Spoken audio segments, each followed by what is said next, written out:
आरबीआयने एमपीसीआयच्या मार्फत रन होणाऱ्या सर्व प्रकारच्या यूपीआय पेमेंट सिस्टीममध्ये 1 जानेवारी 2024 पासून महत्त्वाचे बदल केलेले आहेत आणि हे बदल करणं आरबीआयला का गरजेचं होतं हे काही आकडेवारी पाहिल्यानंतरच तुम्हाला स्पष्ट होऊ शकेल।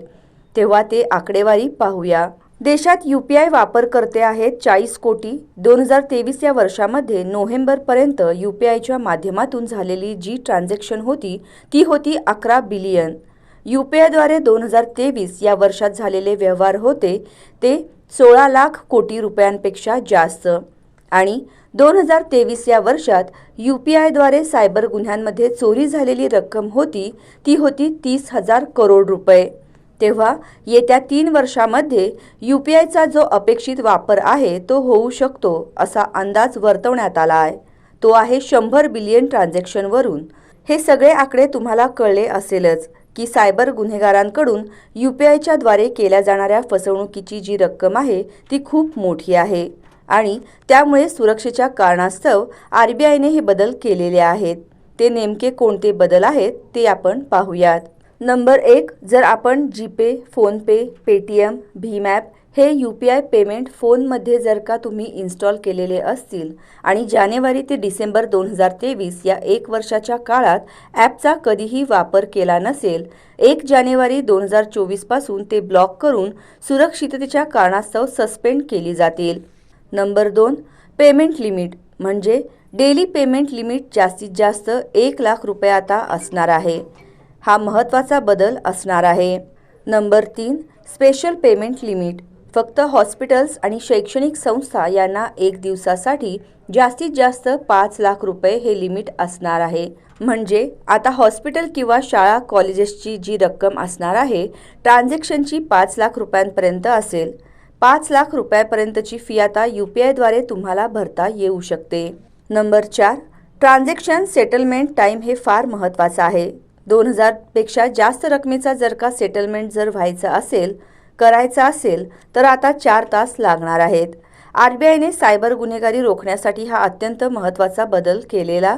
आत्तापर्यंत ट्रान्झॅक्शन झालं की लगेच विक्रेत्याच्या अकाउंटला पैसे जमा व्हायचे, पण आता जानेवारी 2024 पासून तुम्ही कोणत्याही नवीन व्यक्तीला किंवा शॉपला किंवा ऑनलाईन जर तुम्ही काही खरेदी केली असेल तर 2000 पेक्षा जास्त रक्कम यूपीआयने पेड केली असेल तर त्या विक्रेत्याच्या अकाउंटला ती रक्कम जमा होण्यासाठी 4 तास लागणार आहेत।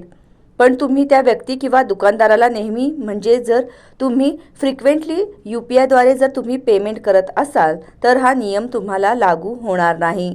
आता हा सुद्धा एक महत्त्वाचा बदल आहे।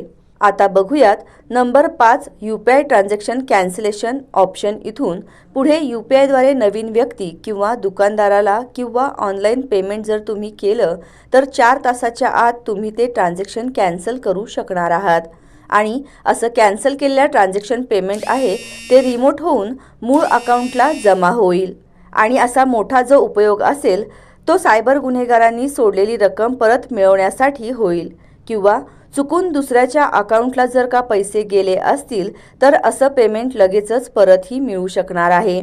पण याचा एक मोठा तोटा आहे। तुम्हाला सांगते, जर तुम्ही नवीन ठिकाणी 2000 रुपयांपेक्षा जास्त रकमेची यूपीआयद्वारे जर तुम्ही खरेदी केली तर दुकानदार त्या खरेदी केलेल्या वस्तूची डिलिव्हरी आहे ती 4 तासाने तुम्हाला देईल, कारण 4 तासात तुम्ही ट्रान्झॅक्शन कॅन्सल करू शकता आणि हे त्यालाही माहिती असेल, त्यामुळे तो रिस्क घेणार नाही। तसेच हॉटेलमध्ये जर तुम्ही जेवायला गेलात तर बिल 2000 पेक्षा जास्त झालं तर हॉटेल मालक यूपीआय ॲक्सेप्ट करणार नाही।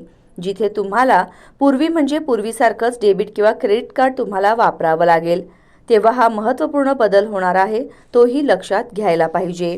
आता 6 नंबर, विक्रेत्यांना खरं नाव डिस्प्ले होणार आहे। आता विक्रेत्याचं खरं नाव डिस्प्ले होणार आहे म्हणजे बऱ्याच वेळा आपण पाहतो की बऱ्याचदा आपल्या मोबाईलमध्ये एखादा नंबर विशिष्ट नावाने सेव्ह असतो, नंतर ती व्यक्ती आपला मोबाईल नंबर बदलते किंवा मोबाईल कंपनी 6 महिन्यांपासून जर तो मोबाईल नंबर असेल तर तुम्ही रिचार्ज केलेला नसेल किंवा बंद असेल तर नंबर दुसऱ्या कोणाला तरी ती मोबाईल कंपनी देऊन टाकते।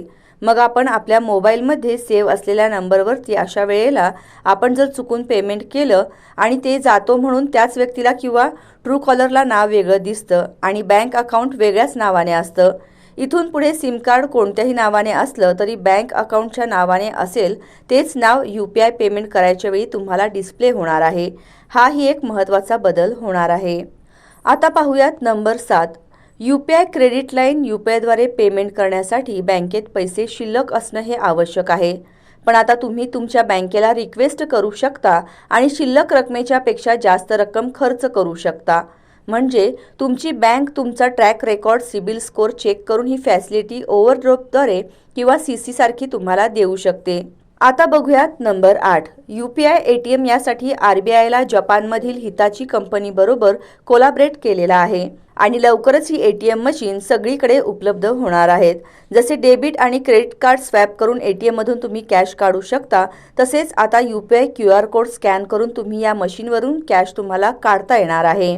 Number 9, UPI transaction charges. जर कोणी UPI क्रेडिट लिमिट वापरून किंवा क्रेडिट कार्डद्वारे UPI वॅलेटमध्ये पैसे जमा केलेले असतील, म्हणजे आता फक्त सुविधा ही पेटीएमला उपलब्ध आहे, पण असं जर का UPI वॅलेटमध्ये जर तुम्ही पैसे जमा केलेले असतील आणि त्यामधून UPI पेमेंट केलं असेल तर त्या विक्रेत्याला 1.1% सर्व्हिस चार्ज हा द्यावा लागणार आहे।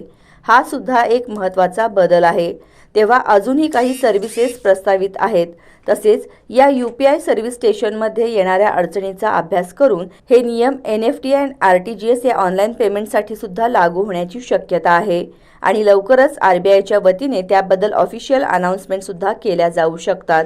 तेव्हा हे महत्त्वपूर्ण बदल 1 जानेवारीपासून होणार, 1 जानेवारी 2024 पासून होणारे आणि ही माहिती जी आहे ती तुम्हाला नक्की उपयोगी पडेल। ही माहिती तुम्हाला कशी वाटली ते कमेंटमध्ये सांगायला विसरू नका आणि हा व्हिडिओ जास्तीत जास्त शेअर करा।